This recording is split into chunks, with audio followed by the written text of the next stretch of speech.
Greetings from Bangkok, Thailand, and welcome to 30 Minutes Promoting Unity in Diversity with Wanayran Angerer in Moving Cultures. Our guest, number 140 of this series, is a beautiful woman from Egypt who has been working and also connecting communities through health and development since very young age, because she is very enthusiastic about what people desire and require in order to have a better life. And her name is Zina Hany. Hello, Zina, how are you? How are you? Thank you for the lovely introduction. No, so happy that you accepted the invitation to talk about your life, your journey, and what are you preparing for 2022? So the first question is, who is Zina Hany? Okay, well, this is not a very easy question to answer, but I'll have my answer reflected on my profession specifically. I see myself as a public health practitioner. I've been working in health for almost 14 years, wearing different hats in healthcare, as well as sustainable development and public health. I had physical assignments in different countries across the world, such as the UAE, Lebanon, Copenhagen, Senegal, Jordan, and of course Egypt, where I'm currently living. I had an array of experiences with most countries in the MENA region, as Levant countries, Gulf countries, as well as Maghreb region. And as for my background, I have a pharmacy background and I did my master's in public health, majoring health promotion and community health. I consider myself privileged to be exposed to such empowering people from different parts of the world, as yourself, Wani, who possess the same passion for bringing people together and trying to make this world a better place. Throughout my career, I had worked with multiple NGOs in various health determinants and health issues. I worked for areas such as palliative and hospice care, elderly related issues, smoking cessation, drunk driving, sexuality, just to name a few. And to be quite honest, it was challenging to work on such topics in countries that are still developing and under stressful economic and awareness limitations. As a snapshot, I've worked with Doctors Without Borders on projects that aim to raise awareness on the significance of having ANC and PNC. And we had a free of charge outpatient clinic staffed with gynecologists and pediatricians for children under 5 years of age. And in this project, we also worked on raising community awareness on topics related to hygiene, to nutrition, and FGM. I also continued to work on the same cause cause of maternal and reproductive health with Action Against Hunger, with extended focus on raising awareness on common disease and medication literacy. And I also worked for Plan International in a number of projects tackling health and psychosocial issues and livelihood issues and education targeting refugees specifically. And working specifically with refugees had taught me that no matter how different the socioeconomic level of the country, whether it's Egypt, whether it's Copenhagen, for example, refugees would still remain refugees. So health determinants are in a way very close to each other in terms of accessibility and affordability of health services, as well as the incoherence and lack of social integration issues for refugees across countries. And I've also worked as well in a clinical research organization for almost 4 or 5 years. I had led drug innovation and research with some of the mega multinational pharma companies worldwide. And during that time, I've worked in developing ethical clinical study protocols to support or stop medications from being launched in the MENA region specifically. And lastly, I've worked for a multinational medical devices company to help in advancing the world of health. And my role was basically to enforce safe medication delivery practices and enhance the quality control measures within the hospitals. So basically, I used to educate healthcare workers and physicians on best practices based on evidence and international guidelines, as well as nurses, because nurses in my country specifically are considered to be a very vulnerable group themselves. They are highly exposed to unsafe practices, loose infection control measures, hazard drug exposure, and definitely needless stick injuries. So also most of the nurses in my country are actually women who usually endure extensive humanistic and mental burden upon being exposed to infectious sources, then returning back home and carrying it to the rest of the family. And of course, they don't also report such incidents or seek help when such incidents happens in fear of losing the job or being labeled as unprofessional. Besides that, my work covered university hospitals, and university hospitals in my country as well are very low on budget. And I also worked on NGO hospitals that most of the time prioritize spending the funds on patients' treatments rather than keeping the healthcare worker safe or protected. So a lot of work in the direction of raising awareness on a country level for such health risks to control infection spreading and limit exposure to hazard drugs for such vulnerable.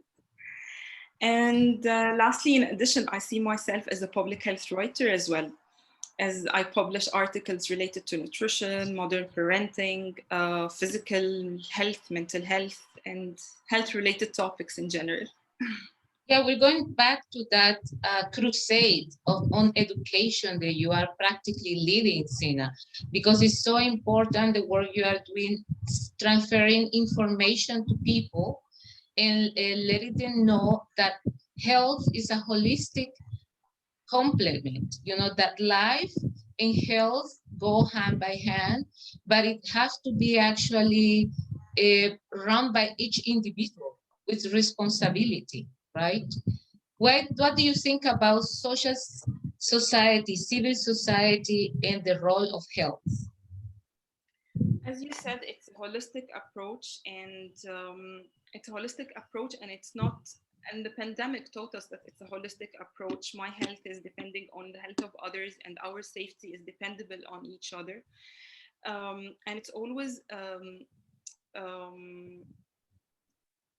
it's a full range of actually the health itself, and working in health as a concept by itself. It includes a full range of human rights, such as rights to food, rights to housing, rights to proper livelihood and education. So it also includes inclusion and equity in a certain community. All these are integral parts to the realization of the highest attainable standard of health as such.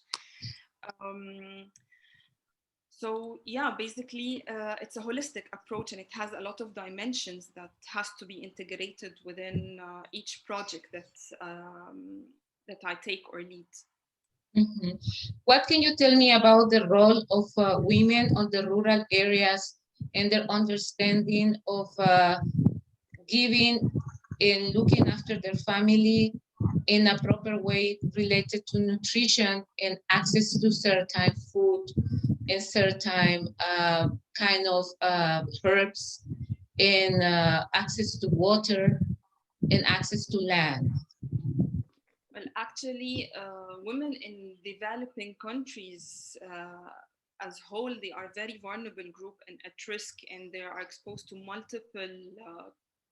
multiple factors and multiple norms that really mitigate and hinder their potential in the society. Although, meanwhile, they are the backbone of the family and the backbone of how to raise the next generations, and the backbone of even her men and the elderly who are living in the house. So, and living in communities where there's no proper way and it's not developed in, there's no infrastructure, it's not highly developed, so they really are challenged to get out of the community itself to seek medical care or to visit health centers. Also, their awareness and their knowledge is very basic because most of them are illiterate, and so their awareness regarding a lot of issues and a lot of health issues is very limited. Like FGM is very prevalent in my country, although there are laws that prohibit FGM, but it still happens.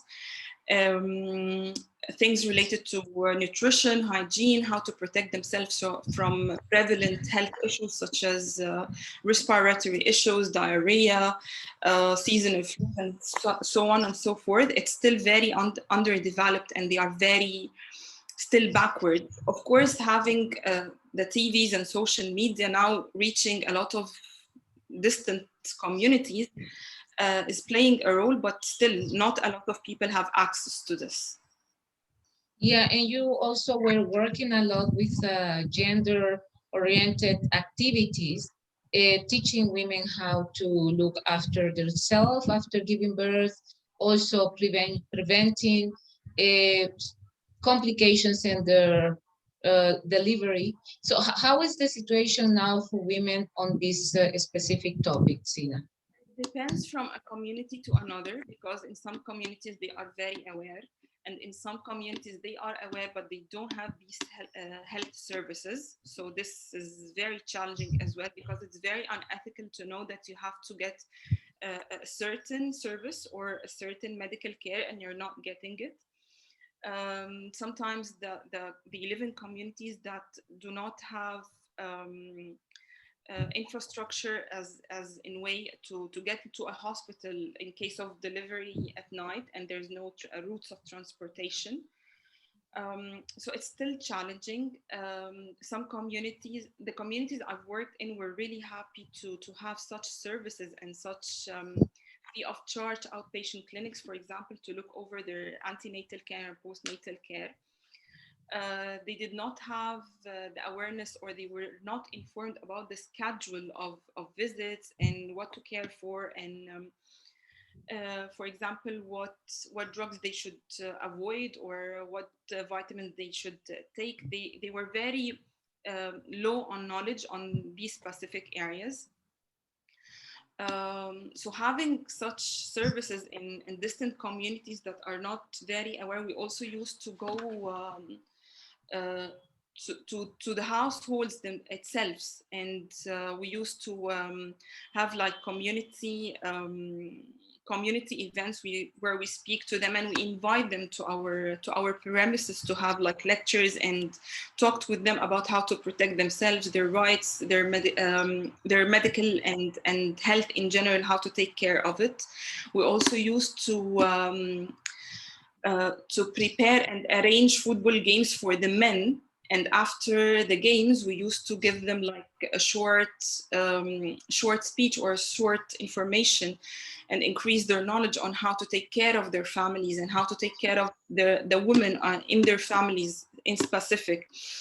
How to take care of that she needs to start with antenatal care and postnatal care, and that she needs to go see a doctor. Sometimes it's not preferred in these communities that a man would leave his woman to go to a male gynecologist, for example. So it was very delicate area, and we used to work around that area to soften the tension in that. Zina, how do you see the levels of mortality in the country related to epidemics of health issues? Is that improving or is remaining the same? What is the situation there? It's very challenging to because all the focus nowadays it's on the COVID pandemic specifically, but still this did not remove other health problems and health issues. But of course, for example, if we're comparing neonatal mortality, it's getting mortality is decreasing in a way, in terms of mortality related to unsafe delivery, for example. Now people are more aware that they should go to a hospital and deliver in hospital by professionals. Before that, they used to deliver at home. Still, there are deliveries at home and unregistered deliveries. This did not 100% disappear, but it's getting to be less. Now women are more concerned about their health. They know it's their right, and they have like, they prioritize their health, not as before.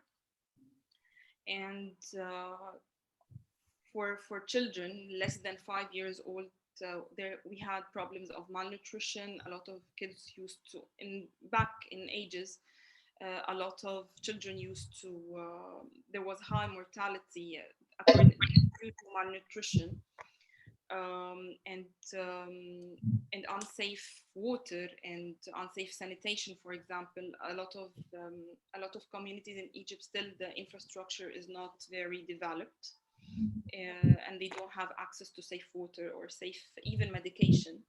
Like in some communities, they just go to the pharmacy and take whatever they just take medications or drugs from the pharmacy, without having the, okay, we don't have this system of having prescribed medications. You can go to the pharmacy at any point of time and take whatever you want, even if it's an injection. So we don't have this protected supply chain of medication and regulations. But still having access to affordable doctors and affordable professionals would save people from going just to the pharmacy and taking whatever they want. For example, we have abuse of antibiotics. Even for kids, they just, whatever they have, they just give antibiotics, which increases the antibiotic resistance. So a lot of issues around that.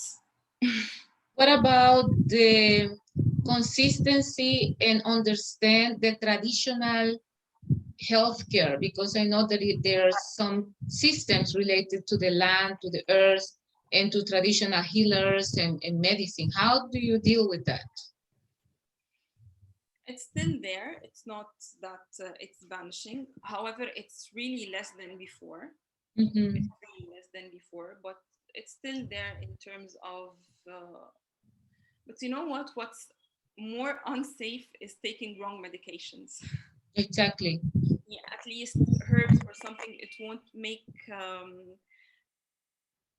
it won't be worse than taking a wrong medication or using a medication in a wrong route or a wrong dose.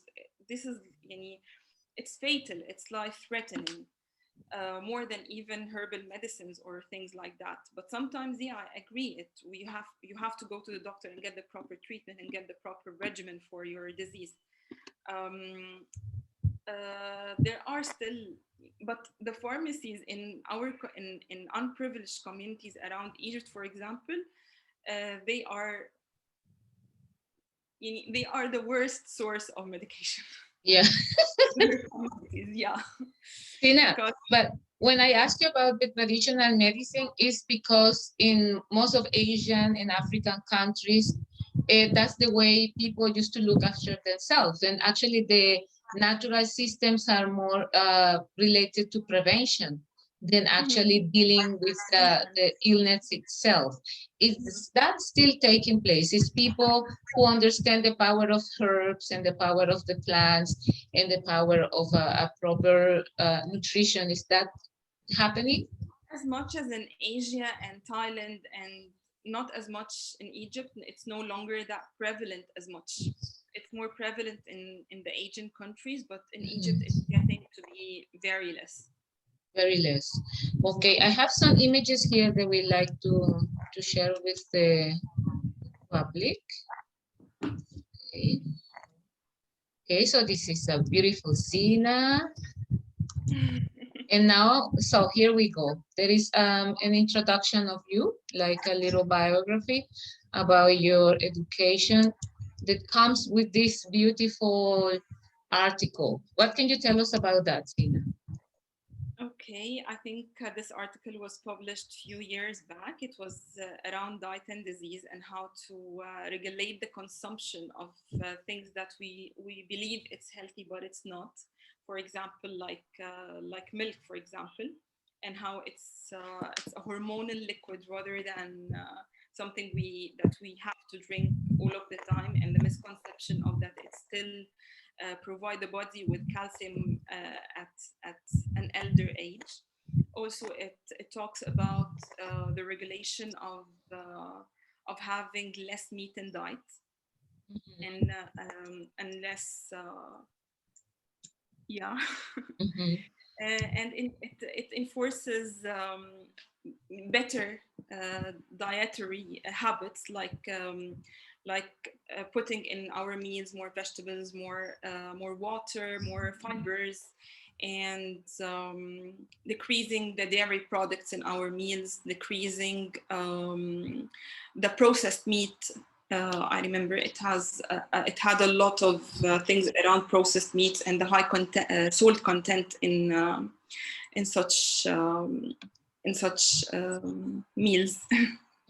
Because it's highly processed, it loses the natural value. You also were very strong advocating on food that is more alkaline, right? There's like that doesn't have any additional chemicals. Yes, exactly. Like any additives, like MSG, for example, and how it's addictive to have MSG inside certain meals, and junk food, like you want to mention, but like junk food that has a lot of high content of MSG. Yeah, and also a lot of sodium, right? Yeah, and, a lot of and in some cases artificial sugar. So let's go back and take you to the next image. Okay, so here you have also are the references for the article. Okay, so and in this case, when you're talking about weight control, Zina, in weight control, yeah, also when you have a proper diet with mainly containing vegetables and fruits, it's easy to deal with your weight, right? Yeah, less sodium content would easily deal with the water retention that happens in the body and the function of the liver and the kidney. It would promote the function of the stomach, the liver, and the kidney. Also, having less dairy products, having more fibers in the meals, less animal products. Yeah, things around that.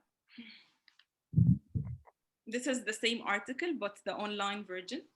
The online version, yeah. And it enforces that when you have control over what you get into your body, you always have control on your whole life, and that food can play a role in being a medicine or a treatment, and it's a very preventative measure to prevent yourself from having disease, a lot of disease, like chronic disease such as diabetes, such as heart disease, and even cancer. Exactly. Can be affected by the diet. Let's come back. Okay, this is you.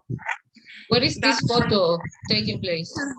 It's in AUB, where I had my master's, the American University in Beirut. In Beirut, okay. How was your experience in Lebanon? It is such a rich country with a lot of things to learn and to get exposed to.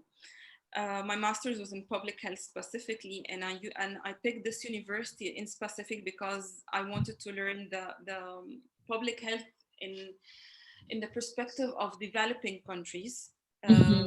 And Lebanon was very rich with that. It has a lot of problems, and it has, unfortunately, it has a lot of economic limitations, and although it's a very small country with a 4 million people population, it has more than 16 or 18 religions. There are a lot of sects and a lot of cultural norms and a lot of a lot of problems and challenges in terms of development itself, and at the same time it has NGOs that tackle problems that are not tackled in any other countries because they are more outspoken. Like they have a lot of NGOs that talks about sexuality, drunk driving. That is not, these topics are not really discussed in all the Arab countries or all the countries in our region. So it was really very enriching. It has bad livelihood conditions. It has level of illiteracy for children. It has people who never come to the capital, so they are very and it actually has very interesting, like Egypt as well. It has like, you have a very rich community living right next to a very poor community, and there are still integration and people can actually live together in a way, of course, not all the time. But and during my education years, I worked in the university itself as a research assistant for palliative and hospice care. And this as well is a topic that is not really very discussed, and this area of treatment is not very prevalent in our region. Slightly prevalent in Jordan and Egypt and in Lebanon, but other countries, they don't tackle palliative and hospice care as such, and they don't value the importance of such an arm of treatment. I also worked with a lot of NGOs on several projects, like drunk driving, things around sexuality and safe sex, and things around elderly as well. I used to make projects for elderly and chronic conditions. Yeah. Talk to us about this specific event. Okay, this is a very interesting project that I've been involved in for a year by now. The UN is trying to create a platform, an online platform, an online pharmacy platform, to be very specific, on which they're trying to make medicines more accessible and more available for everyone. And it stresses on the idea that buying a medicine over the internet should not be more difficult than buying a book over the internet. As you know, some of the countries do not have a lot of medication, all the medications available. For example, like Lebanon now, and the crisis they are having, they lack a lot of medication, which raises the black market, for example, and they have neighboring countries that can actually provide them with these medications at affordable prices, and they are not able to get it because of regulations, because of politics and stakeholders that are hindering this process.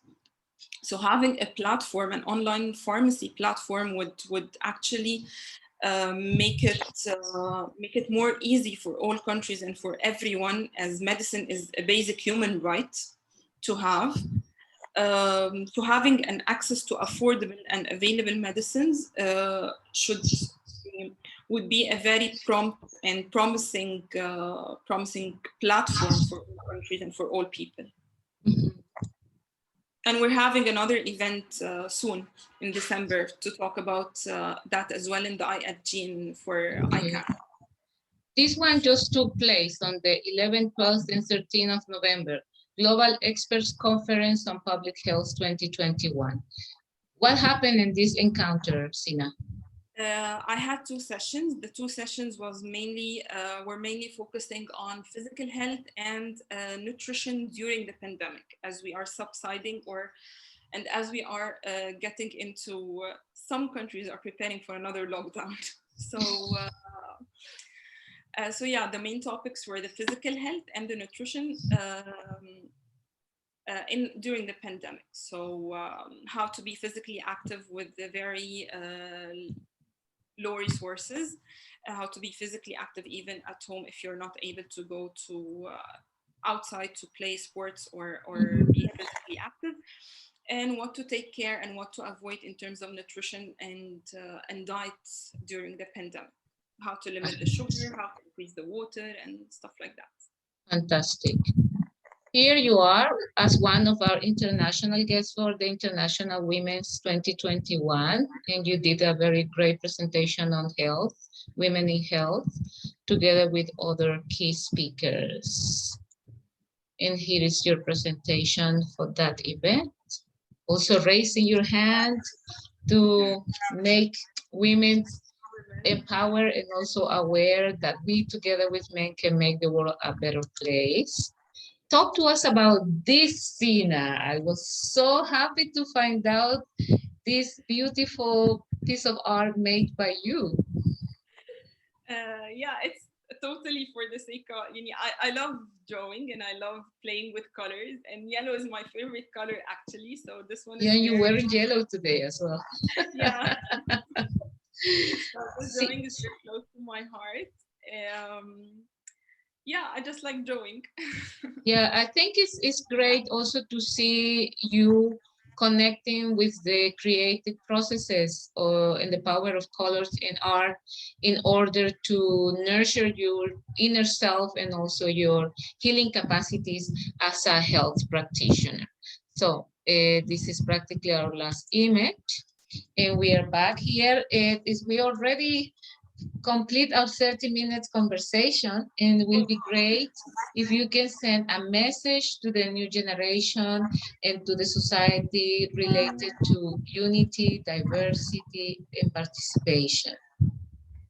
Well, actually, my message would be enforcing the new generation to just be a human being, and being a human being in every sense of words. The word we're now having does not need more successful people as much as it needs more kindness and more compassionate human beings.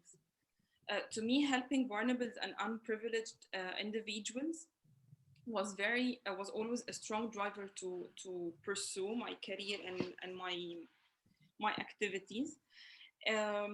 And nowadays, it's very needed to stress on being a human being aspect of ourselves.